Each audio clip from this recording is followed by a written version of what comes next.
नमस्कार दोस्तों, SMD channel के अंदर आपका बहुत बहुत स्वागत है। दोस्तों, इस वीडियो के अंदर हम बात करेंगे ऑयल इंडिया कंपनी के शेयर के बारे में। आप जैसे कि अपनी स्क्रीन पर देख पा रहे हैं दोस्तों, जो हमारा कल का सेशन था 11 अगस्त का, वहाँ पर स्टॉक के अंदर हमें ऑलमोस्ट 2% की गिरावट देखने को मिली थी। इस गिरावट का कारण दोस्तों एक ये भी हो सकता है, आज यानी 12 अगस्त को जो है, अब से कुछ ही घंटों के बाद इसके Q1 के रिजल्ट हमें आते हुए देखने को मिलेंगे। अब देखते हैं दोस्तों इसके रिजल्ट कैसे निकल कर आते हैं, प्रॉफिट हमें बढ़ता हुआ देखने को मिलेगा या घटता हुआ देखने को मिलेगा। लेकिन इस वीडियो में हम दोस्तों बात करेंगे इसके रिजल्ट आने से पहले इसके इंपॉर्टेंट सपोर्ट और रेजिस्टेंस लेवल कौन से हैं, गिरावट पर हम किस लेवल पर हम इसमें बाइंग साइड में पोजीशन बना सकते हैं, लॉन्ग टर्म के या क्या हमारे टारगेट्स हो सकते हैं, इन सब के बारे में हम बात करेंगे। लेकिन उससे पहले दोस्तों एक नज़र कंपनी के मार्केट कैप के ऊपर हम डालें तो 70,000 करोड़ की ये कंपनी है दोस्तों। मार्केट कैप इसका 70,000 करोड़ है। फेस वैल्यू इसकी 10 बनी हुई है अभी भी, जो कि बहुत ही अच्छी बात है दोस्तों। लॉन्ग टर्म में आप डेफिनेटली इसको अपने पोर्टफोलियो का हिस्सा बनाने के बारे में एक बार के लिए सोच भी सकते हैं। और इसके प्रॉफिट के ऊपर हम नज़र डालें दोस्तों, स्पेशली ये ईयरली मैंने खोला हुआ है, मैं क्वार्टरली खोलना चाहता हूँ। अब ठीक है, जो क्वार्टरली रिजल्ट आया था दोस्तों, जो मार्च में जो रिजल्ट आया था इसका, वो था 1497 करोड़, जो कि इसके प्रीवियस क्वार्टर के मुकाबले दोस्तों प्रॉफिट थोड़ा सा ही हमें बढ़ता हुआ देखने को मिला था। लेकिन इसके पिछले क्वार्टर के अगर रिजल्ट को हम देखें तो उनके मुकाबले रिजल्ट काफ़ी कम हमें देखने को मिल रहा था। अब देखते हैं दोस्तों, जब आज ये रिजल्ट आएगा, क्या ये 1500 के आंकड़े के पार करके, मतलब ये 2000 के आंकड़े के पास जा सकता है या थोड़ा सा नीचे जाएगा। अब देखना होगा दोस्तों कैसा रिजल्ट इसका निकल कर आता है, कुछ ही घंटों की बात है। वैसे तो उम्मीद यही है कि 1500 प्लस के ही इसके यहाँ पर प्रॉफिट हमें बढ़ता हुआ देखने को मिल सकता है। बाकी पता चल जाएगा दोस्तों कुछ ही देर में। प्रमोटर की हिस्सेदारी हम देखें तो 56% है दोस्तों। वहीं रिटेल और अदर्स की फिर हिस्सेदारी हमें 16 और 9% यहाँ पर देखने को मिल रही है। वहीं टॉप 4 म्यूचुअल फंड की अगर बात करें तो bank of India, quantum, Baroda और सुंदरम लार्ज कैप, ये जो म्यूचुअल फंड है दोस्तों, इसके टॉप म्यूचुअल फंड में इनका नाम आता है। अब ज़रा दोस्तों इसके चार्ट पर हम चलते हैं।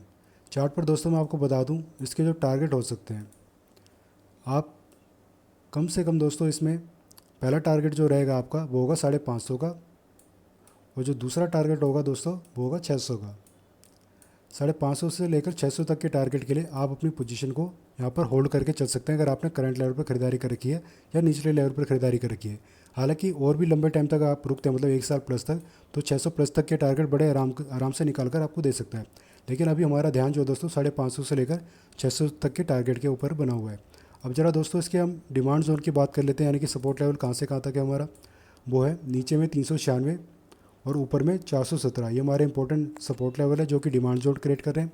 और ऊपर रेजिस्टेंस लेवल है 453 से लेकर 481, जो दोनों मिलकर प्रॉफिट बुकिंग की रेंज बना रहे हैं, यानी कि सेलिंग की रेंज बना रहे हैं। अभी दोस्तों जैसे कि आप देख पा रहे हो अपनी स्क्रीन पर, इसने जो है कल का जो सेशन था, ये अपने सपोर्ट से जो दोस्तों यहाँ पे इसने सपोर्ट लिया, 417 के पास आने की कोशिश करी थी इसने, फिर ऊपर की तरफ गया, लेकिन ऊपर से हमें सेलिंग देखने को मिली थी और क्लोजिंग फिर इसने सपोर्ट से ऊपर हमें निकाल कर दी है। अब ऐसे में दोस्तों 200 दिन का जो मूवी एवरेज है वो भी इसके पास चल रहा है, जो इसको रेजिस्टेंस देने का काम कर रहा है।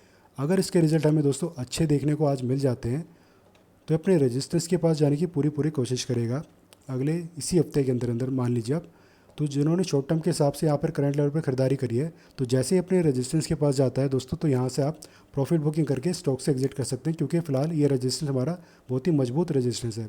इसका अगर हमें ब्रेकआउट चाहिए दोस्तों, तो जो ये बड़ी सी ग्रीन कैंडल आप यहाँ पर देख पा रहे हैं, ऐसी कोई बड़ी ग्रीन कैंडल बन जाती है इसकी अच्छे रिजल्ट आने के बाद, बहुत ही अच्छा रिजल्ट आ जाए और ऐसी बड़ी सी ग्रीन कैंडल हमें यहाँ बनती हुई देखने को मिलती है, तो डेफिनेटली दोस्तों इसका ब्रेकआउट तो होगा ही होगा।